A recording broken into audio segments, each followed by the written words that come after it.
hailing from Chatham, Kent, England. Who've got their eyes on you as being the next big thing. Age 19. Dangerous man to share a ring with.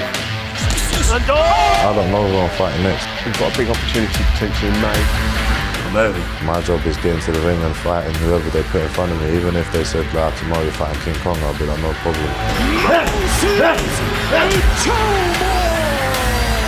I'll be very shocked if he's not at least the heavyweight world champion. It's going to be a busy year for him this year.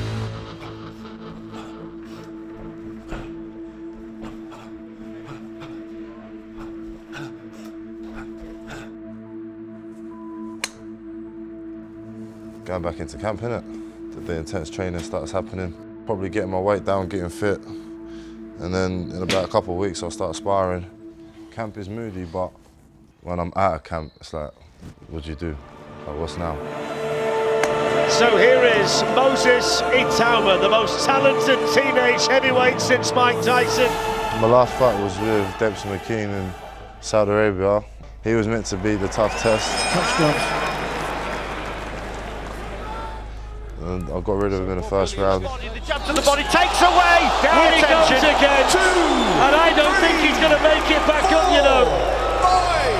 Bob Williams administering the count. Dempsey McKean doesn't know whether he's in Queensland or Riyadh. Now it's just about making another step-ups, innit? If you ask Moses, he says, I'm not impressed because I expected to do that. And I think that's such a good attitude to have. And I think that was a real example of a confident fighter, having done his homework and done his basics, going in there and actually executing what he's trained to do. Obviously, I have my goals in mind, but my job's only to get into the ring and fight.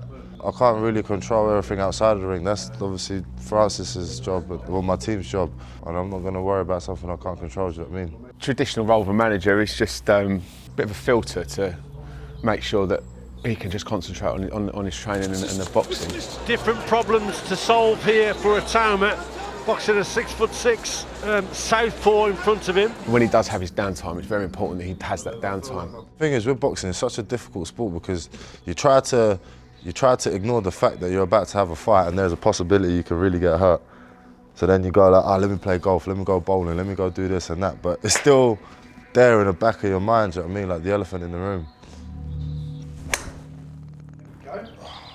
Beast. I'm a pro now. Look at that, ball hit out of range. First couple of years has been really good. You know, deals with Nike and Bang & Olufsen, good fights, decent contract with Queensbury, which has just been extended. Just now I've got to not let him get too good at golf because that would be a sickener because this is my idea today. Oh. You can use that one. That's the one you can use. That was a good one.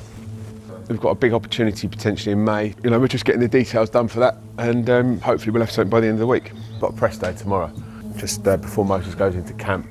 It's good to get all the press together so I can leave him alone for the next sort of 5 to 6 weeks before his fight. So yeah, busy afternoon. Hello. All good, thank you. Good morning, everybody. Good? You okay, I'm good. Yeah. Good to see you.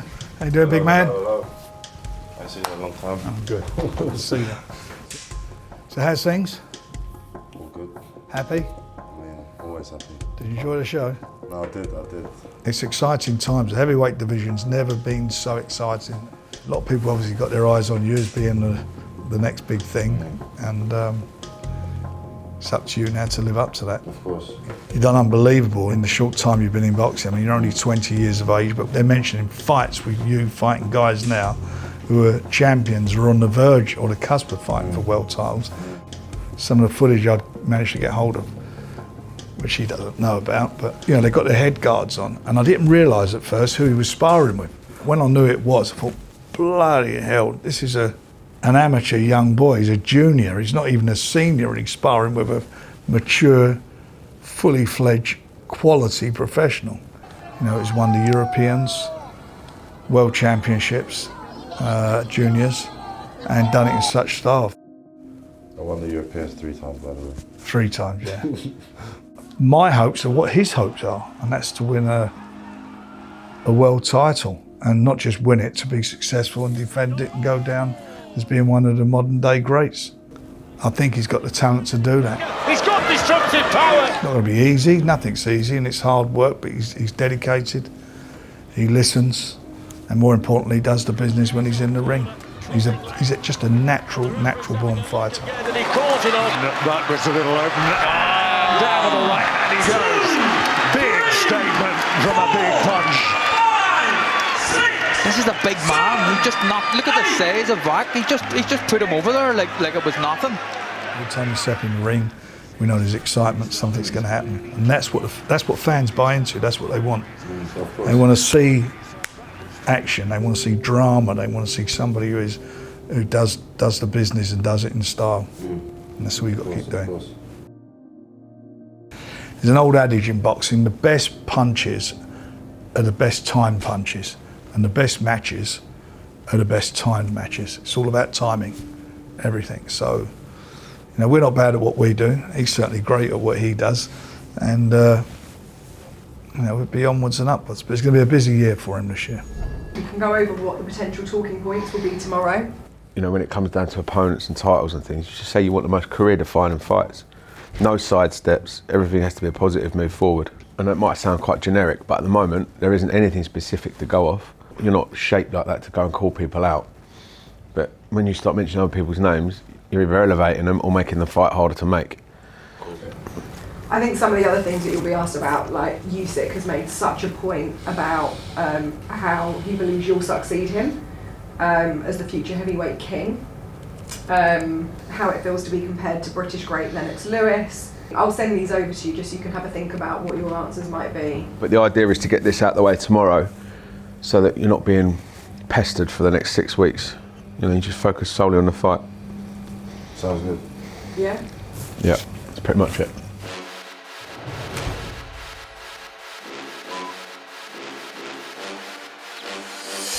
Let me ask you a blunt question then. Do you rate heavyweights in at the moment?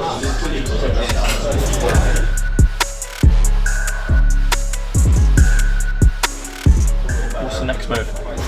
May. We've got to get a fight date sorted out. Some big Queensbury cars in May, and we want to get Moses out and get him a date as soon as possible.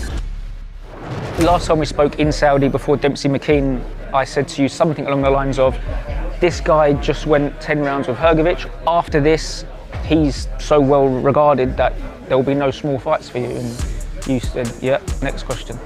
See, outside the boxing ring, it's not really my expertise, you know what I mean? Like talking, media, X, Y, Z.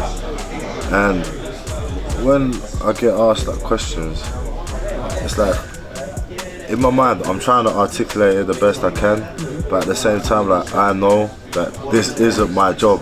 My job is to fight. Not normally do we have sort of lunches here getting this sort of treatment for fighters, but he's a rare one.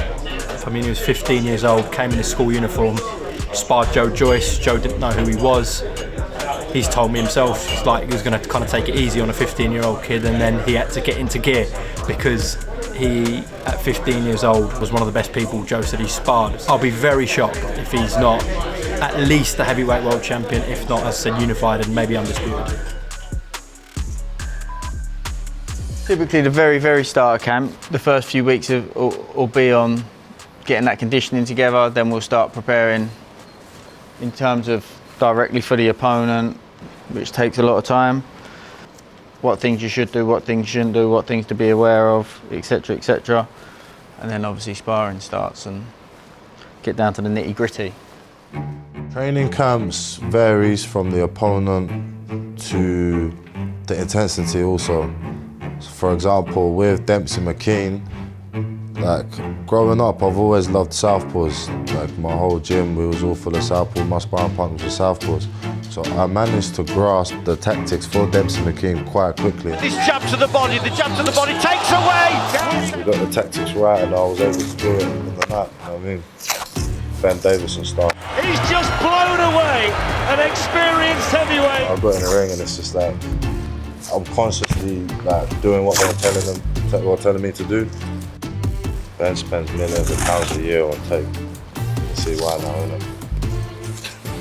Technically it's 150 a month, but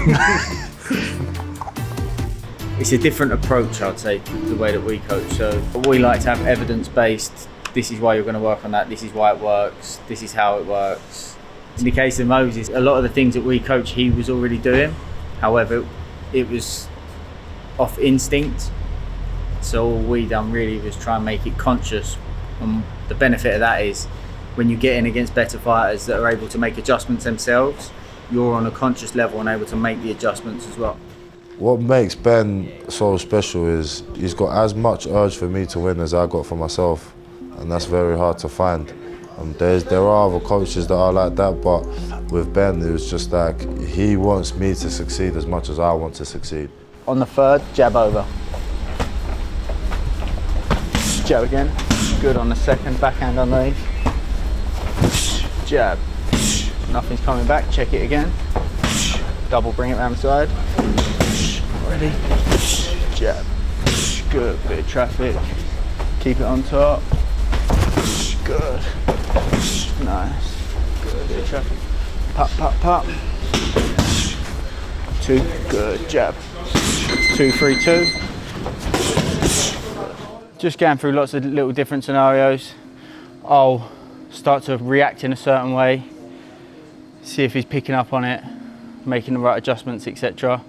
Just simple, basic stuff really, when you're not got an opponent to specifically work towards. I don't know who I'm fighting next. I don't know. Like, listen, I know about my progress and my journey, but I'm not involved in every conversation. I don't need to be. Like, my job is getting to the ring and fighting whoever they put in front of me. Even if they said, like, tomorrow you're fighting King Kong, I'll be like, no problem. Like, let's make a game plan. Who I fight, it's not down to me. It's down to my team. Good. Get down to the body off of that. Jab hook. I'm heavy. Yeah, that's what I mean to use the first 2 weeks, well, 2 to 4 weeks, to lose weight and get in shape. I first started boxing to be part of the community, and then I just started enjoying it. It wasn't a sort of things where I came into boxing to trying to be like Mike Tyson or whatever. Obviously I did state that I wanted to break his record, but that was only because I wanted to set myself a goal and achieve it. I didn't expect how much weight there is behind the shot. He's a lot heavier as well as sharp. So he's very, very heavy-handed and yeah, dangerous man to share the ring with.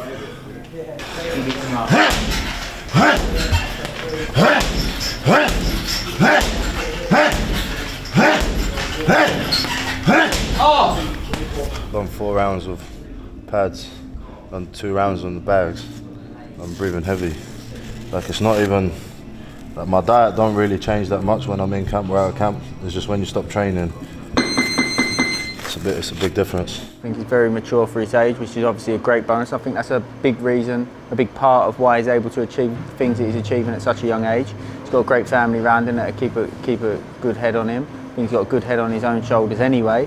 Got a couple of GCSEs, but that's because when I was younger, my dad really pushed me into bookwork. He even said you're not allowed to go to the boxing gym unless you finish your bookwork. So now look at me, I'm punching people in the face for a living.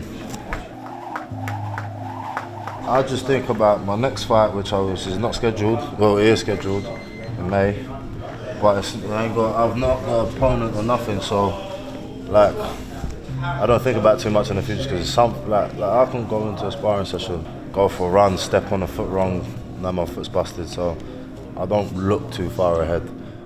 I was actually listening to something the other day, and I think it's actually from a cartoon, and this little fish went to this old fish, and it said, "Excuse me, sir, I'm looking for the ocean," and the old fish said, "You are in the ocean." He said, "Nah, this is water." So take that how you want. I feel like it's not the world championship that's gonna bring me joy or happiness. It's the journey to it, and I'm on the journey right now. Oh, that'll do.